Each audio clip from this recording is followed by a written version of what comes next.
Donald Trump not backing down from his comments, saying it's time to ban all Muslims from entering the U.S. But the question is, will his latest outrageous comments actually hurt him in the polls or help him like all the others before?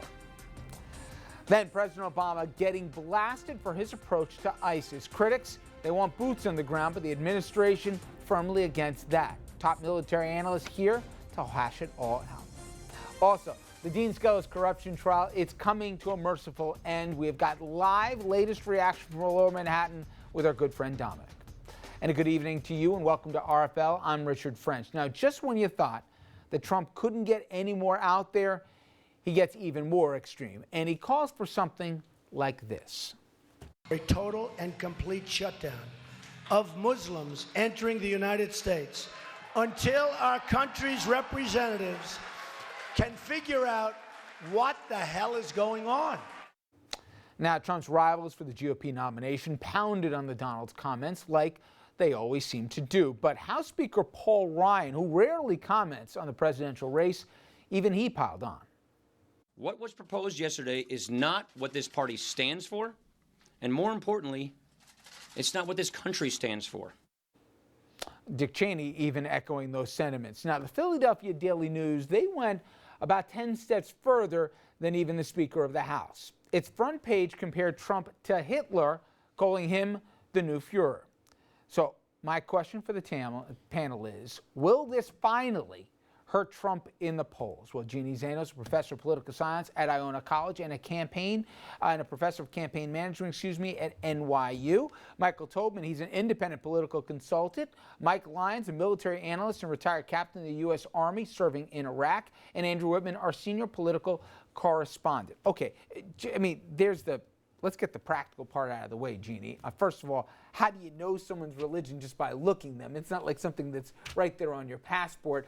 Practical questions about what if you're an American Muslim who goes somewhere? Are you going to be able to get back in the country? But forgetting about getting facts in the way of a good story, the polls every time prove all of us cynics wrong here, that there is a market for what he's selling out there.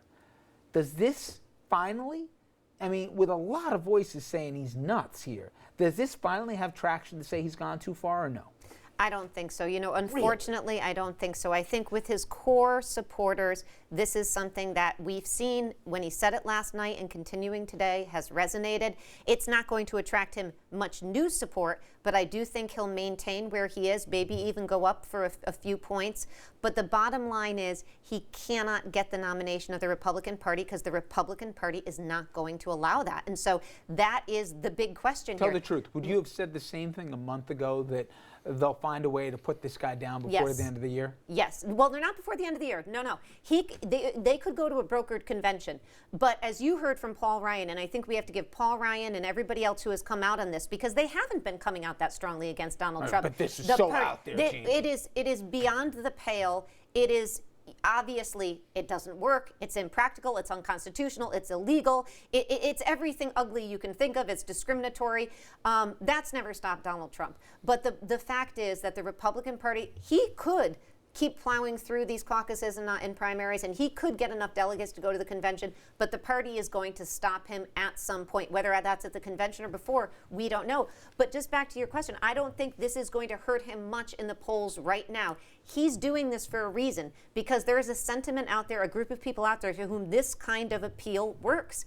And they don't care what it means. They don't care what anybody says. This is something that resonates with them, and that's why you hear the loud applause when he said it. He was on pretty much every imaginable morning TV show nationally in this country. A couple pushed back hard. Scarborough pulled him. Cuomo jumped him on CNN. That said, though, it's free media. And you know how this works right now. Explain to the uninitiated what just free media on every network, what the other guys would die and go to heaven if they had the same opportunity.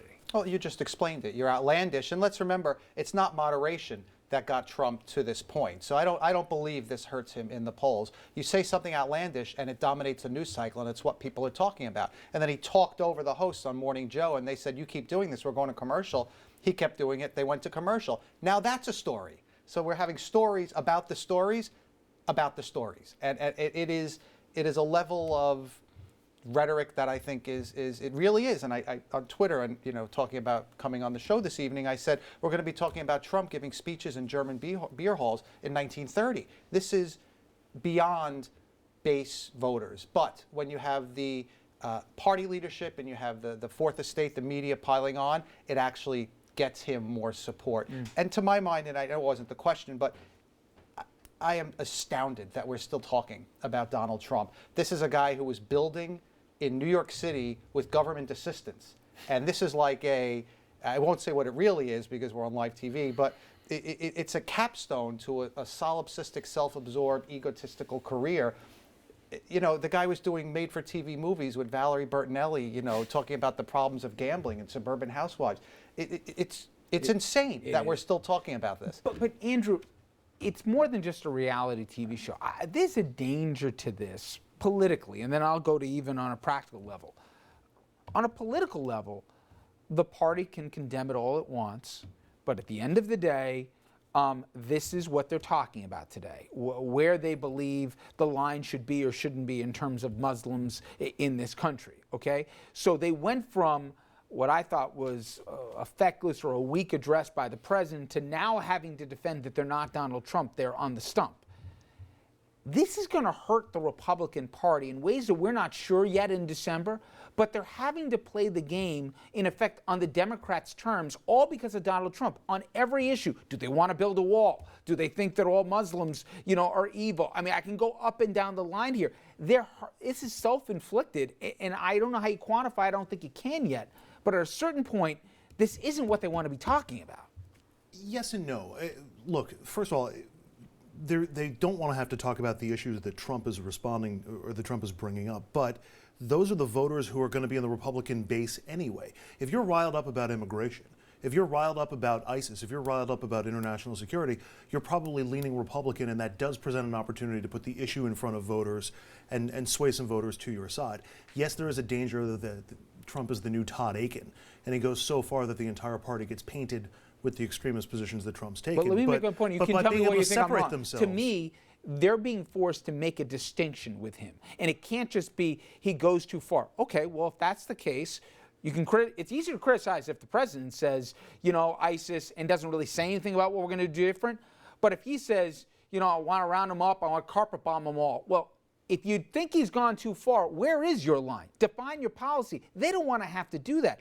He inadvertently is forcing them to define how they're different from him, but yet different from the president. Except, if you're Marco Rubio, you can come up with a half-baked reaction to what Trump is suggesting. Here's what I'm doing about ISIS, or here's my plan for immigration. It doesn't have to be fully formed. It doesn't have to pass the smell test, but it plays well in comparison to what Trump is offering. And it lets you take a stronger position than the president. Exactly. I agree with your last point. This is not all on the Republicans. Nature, politics, the market abhors a vacuum.